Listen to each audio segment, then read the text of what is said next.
have a lot of coins on there before we took them off. That's really sad. I would add another one. Is there significance to that? Remembrance. Pay respects. It's a remembrance that you were there and that you're always remembered.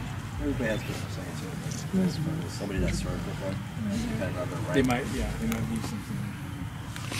All right, look. So this is the monument of Ed Warren.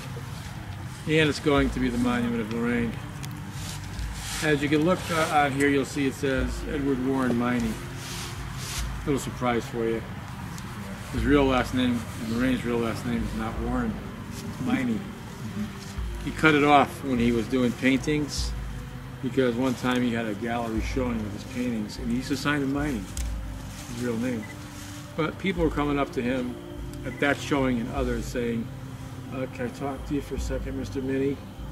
And he didn't like being called Minnie. He hated it. So one day he said, Lorraine, you know something? I'm dropping this. From now on, I'm using my middle name as my last. I'm Ed Warren. And that's what he did. Then when he went on to the psychic investigations and they were in the paper, he kept the name Warren. He didn't want any confusion. Born September 7th, 26. He died August 23rd, 06. And Lorraine's maiden name right here, Lorraine Rita Moran. Born 27, January 31st. So that makes her 87 years old. 88 in January. That's the Blessed Virgin right here, nice engraving. Ed used to love to pray to the Blessed Mother all the time. And underneath it says Warren. Underneath that it says Sunday, Monday, always. And nobody here is old enough to know what that possibly could mean. And I know nobody knows it, so I'm not even going to say anybody if they know it, except Dan. It means, it's the name of a song. Sunday, Monday, and always. It was a song made very popular during the war, 1943, World War II, by Bing Crosby. And it happened to be Ed and Lorraine's song. That was their song. Sunday, Monday, and always. And under that, you can't see it here, but later you can go up close and see it says, their hearts were full of spring. Their hearts were full of spring. That's another song that Ed liked. And we thought appropriate to put on here because it's Ed and Lorraine down to a T actually, and it was made famous in 57, 58, written by Bobby Troop. But it goes, you know, I'll give you some of the words. There's a story told of a very gentle boy and the girl who wore his ring. Through the wintry snow, the world they knew was one, for their hearts were full of spring. As the days passed by and the weeks turned into years, and the days and weeks took wing, gentle boy, tender girl, their hearts remained still young, for their hearts were full of spring. Then one day they died on a grave, side by side, on a hill where robins sing. And it said violets grow there the whole year round, for their hearts were full of spring. And why we think that's Ed and Lorraine to a T is because they were always together all the time. 62 and a half years married before Ed passed away. They did everything together. They went selling their paintings together, then they went ghost hunting together. They didn't go to separate jobs for at least 40 years. You know, Ed had some part-time jobs when he first got out of the Navy. Lorraine did some things during the war, but after that they always stayed together. He was the only man she ever dated. She dated him at age 16. He went into the Navy at 17, got out at 20, and they got married. He actually got married at 18 on survivor's leave when he was home on survivor's leave. And she never dated another man in her life, just one man, Ed. And Ed used to say to her, you know, you found the saint, why would you marry anybody else? You know? Over here it says Ed Warren Miney. That's his World War II U.S. Navy placard. That's a grave marker that they gave. And of course the Navy came out and sang and played taps on a bugle when he died. Over here it says NESPR, New England Society for Psychic Research, founded in 1952. Underneath there's an engraving of St. Michael, and he's got his foot on the devil's head here. St. Michael the Archangel, defend us in battle. Be our protection against the wickedness and snares of the devil. May God rebuke him, we humbly pray. And do thou, Prince of the heavenly host, by the divine power of God, cast into hell Satan and all the evil spirits who roam throughout the world seeking the ruin of souls. Amen. That's the St. Michael the Archangel prayer. And that's the prayer of protection that we use, because he's St. Michael the protector. And we use that prayer when we go into any kind of an investigation of haunted phenomena. And underneath it says, the New England Society for Psychic Research, founded in 1952 by Lorraine Warren. Think about that. 1952 is when they founded that society. You know, back then there were no internet, there were no reality shows, there was hardly any TV back then. But Ed had the presence of mind to form that society because they were building cases, they were going on investigations, and one day they were sitting in the house. They had papers, documents, photos strewn all over the floor. And I said, you know something, Lorraine? We have to organize all this. We have to have some kind of organization to carry on. Let's come up with a place that we can have and call it a society. And that's what he did. He formed the New England Society for Psychic Research. The ghost hunting shows and stuff of today wouldn't be there if it weren't for the pioneers back in the day, like Ed and Lorraine. Almost like, you know, before Chuck Berry and Elvis, there was no rock and roll. They had to be a pioneer of that kind of music. And those were the pioneers back then. Everything spawned off of that and became famous. So that's the same thing with the ghost hunting. Ed and Lorraine basically started it out in the United States. And it is what it is today, where it's very famous, very popular. And the thing is, though, you have to know what you're doing when you investigate cases. You shouldn't just go willy-nilly into something like that. It'd be like this. Hey, let's go skydiving tonight. Okay, I hand you the parachute. We go up on a plane and tell you to jump. You have no idea what you're doing. You don't know when to pull the ripcord. You don't know anything, but you're going to go do it. You don't jump into stuff like that without knowledge. You have to have knowledge of things. So you have to learn slowly and completely about the occult realm and what it's all about. And we've had people that were in societies for 3 or 4 years call us up wanting our help, not knowing if they had a devil or not in the house. They've been doing it for 4 years, and they can't tell the difference between a devil and a human spirit. There's something wrong. That's why you have to have knowledge, and you have to get all the knowledge you can gather, and you'll still never have it all, because we don't, and we never did. But anyway, to take a psychic photograph,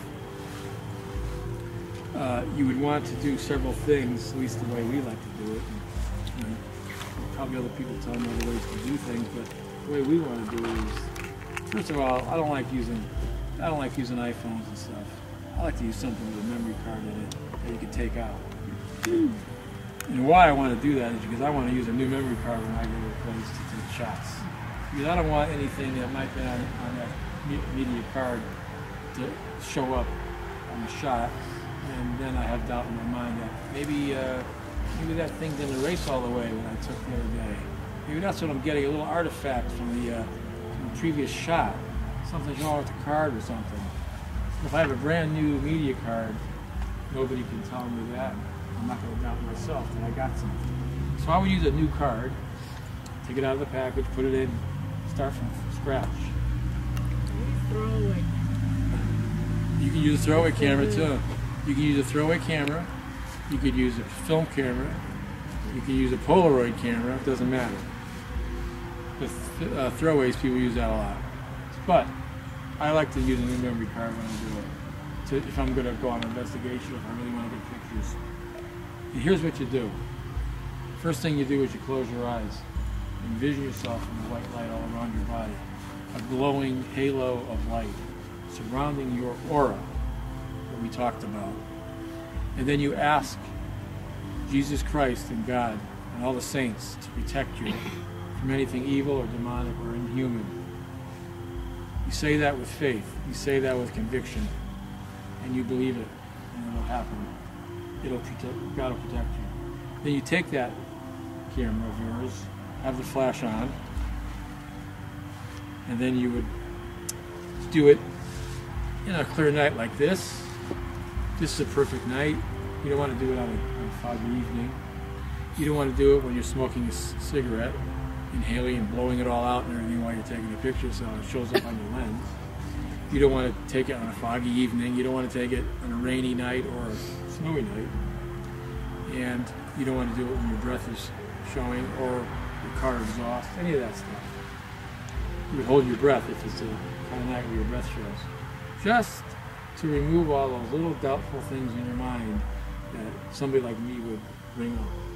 I would go, you don't have a psychic photo. And you say, yes, I do. And I say, that's probably your breath.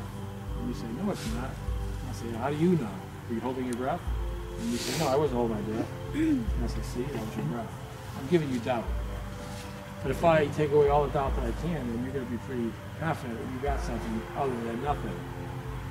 You would take the camera, point it in a direction that intrigues you, like in a graveyard like this. Take a shot. The flash. Don't move. Leave it like that. Wait 20 seconds or so. Take a second shot. Don't move. Wait 15 or 20 more seconds. Take another shot. Like that. You might get something on the third or fourth shot. Because we had a guy in Stepney graveyard, which is right up the road here. He got a picture we believe to be the White Lady of Union Cemetery. He did just what I said.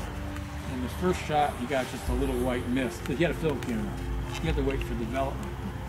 On a digital, you get instant gratification. He took the shot, and he got a little white dot in the middle. He took it again. He got the white mist with the beginning of a face in the middle of it. The third image that he had taken was a full materialization of a woman dressed in white, with a white gown on and a veil, as clear as you and me today. In other words, if I asked 1,000 people what that picture was, 1,000 people would say, that's the lady dressed in white. That's how clear it was. And it takes time sometimes for the ghost to manifest itself. So by you going like that, taking a shot, not getting anything and walking away, you're not really giving it a chance to manifest. So that's why I say to wait that 15 seconds between each one. Let it start to build up. Let it start to want to project itself to you. Because that's exactly what it's doing, you know. It's projecting itself to you or to you. And the reason why is because it's attracted to your aura. It's not attracted to your physical being. It's attracted to your aura. The spirit realm, it looks for your aura. It looks at it. Like I said, yours is unique to yours, to yours, to yours. It's going to like your aura, so it'll try to manifest itself and show itself to you through a process called psychokinesis or psychokinesis, which simply means a thought picture. You're not really taking the photo of a ghost, surprisingly. It's actually projecting itself to your media, to your film or to your digital camera. And you know, like attracts like in the spirit realm. In other words, there could be all these people, all of us, taking pictures of the same thing in the graveyard. Nobody gets anything except one person. You get something. It's because that ghost or that apparition, that spirit, is attracted to your aura, and it wants to show itself only to you. It doesn't care about us. It cares only about you. Same thing like in the physical realm.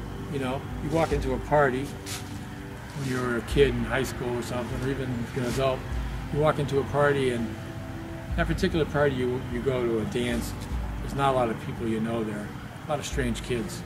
And you're standing there, you're like, you know, kind of feeling funny about it because you don't know anybody, you're kind of lonely.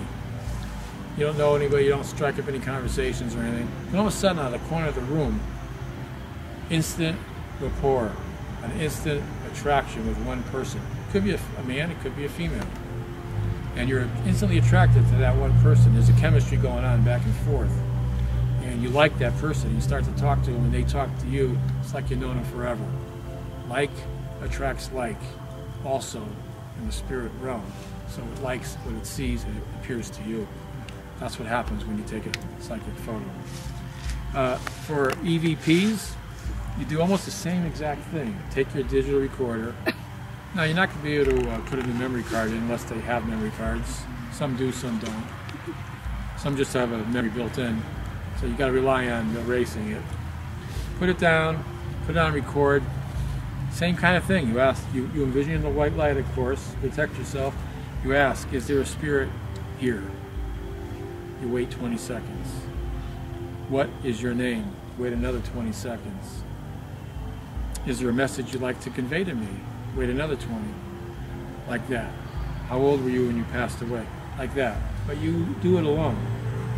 I wouldn't do it in a crowd, and I wouldn't do it even with one other guy with you, because that person inevitably will say something, will cough, will make a noise, and then when you play it back, you'll say, oh, I got a spirit voice, when it's actually your friend. You want to remove the doubt. So I would do it alone. Have your friend off in distance. I wouldn't go to a cemetery alone, especially a female. But if you do it, make sure they're far enough away that they're not going to get picked up on saying something to you in the background. And a lot of times you'll get something. That's called an EVP. Now, Father Jim, you're going to see at the restaurant tonight, I was giving this kind of a spiel here, right, to you guys, or guys like you, and he was walking the perimeter of this exact graveyard with a digital recorder. And as he's walking, Father Jim, he had his priest's garb on. He's saying Catholic prayers. He's reciting all these different prayers: Hail Mary, Our Father, 23rd Psalm, all these different prayers, the glorious mysteries, everything. He stops and he goes like this: what should I be praying for? And then he keeps walking. And then he starts to pray again. He didn't hear anything. He comes back, though, to my car and he says, hey, guess what? I got a spirit voice. I said, what do you mean, Father? He goes, well, listen, you hear him praying, and you hear hesitation, and you hear him say, what should I be praying for? Then, as clear as I'm speaking to you today, only it was a female voice, said, pray for peace. Just like that. Pray for peace. And the voice said it in such a way, it was almost as if, you should know that, Father. Pray for peace. That's almost how they said it. So yes, you can get a spirit voice if you try hard enough and long enough and protect yourselves. There was a book that was published a long time ago, back in the 50s, that I read, that Ed had given me, called Phone Calls from the Dead. Phone Calls from the Dead. And it's about people who have contacted their loved ones after they died. That's almost like an EVP. It is an EVP because they would call on the phone. The phone would ring, they'd pick up the phone and they'd hear their relative, their brother, their sister, their father, mother. Hi, Joe, it's Tim. And static, and then nothing. When I was telling this exact story about 5 Demonologists ago, a lady raised her hand and said, my sister called me. I go, what do you mean? She goes, yeah, my sister called me 2 months after she got killed in a car accident. I said, what happened? She goes, well, the phone rang. My cell phone rang. I looked, it's my sister's number calling me 2 months after she passed away. I pick it up and she's like, hi Sally, it's Joyce. And static, hang up. I said, well, was that your sister? She goes, 100%. That was my sister calling me. I heard her voice from her phone. And then it went dead. So yes, you can get spirit voices after your relatives pass on. You may get it, you may not. You may get something else happening, like a light going on and off to let you know you're okay. Because spirits can manipulate electronics. It takes them a while to learn it, you know. So like if, say, your mother or father passed away, they may not give you a sign at all for a while. But then sooner or later, you're going to get something that's not going to be explainable. It might be a dream even. I'm sure maybe somebody here has had a dream of a loved one that has passed on, and the dream felt so real, so vivid, so lucid, that you wondered if that was them. Can I tell you something? It was them. If you have a lucid dream, unless you're on some kind of heavy medications, some medications will give you lucid dreams all the time. Sometimes you're not on any medication and you get a lucid dream. I mean a dream like I'm talking to you tonight and you think it's real. And you almost have to pinch yourself if it's a real dream or not, or if it's real. And your relative comes to you and you're talking to them like I'm talking to you now, they're coming to you in the dream state to let you know that they're okay, to comfort you. Do you know how to know that you're in a real dream or not? Some tricks you can do? One trick you can do, like anybody who's had a lucid dream, you wonder if it's a dream or if it's real, right? Look at your watch. Say it says 9:15. Then don't take your watch away and look at your watch again, and the time will be different. If the time is different, it's a dream. If the time is the same, then maybe it's not a dream. But that's one way you can tell by looking at your watch. Try that next time you release it. Look at your watch and then look back at it. It'll be different. That's crazy, but that's how it is. That's how you know it's a dream. That's one way. But what we're going to do now, though, I think we learned a little bit about psychic photos. And now you know how to do it. And you can take it in any old graveyard. It doesn't have to be this one. It could be one near your house. It could be you live in Virginia. It could be an old graveyard in Virginia. Gettysburg is full of ghosts. A lot of places are full of ghosts.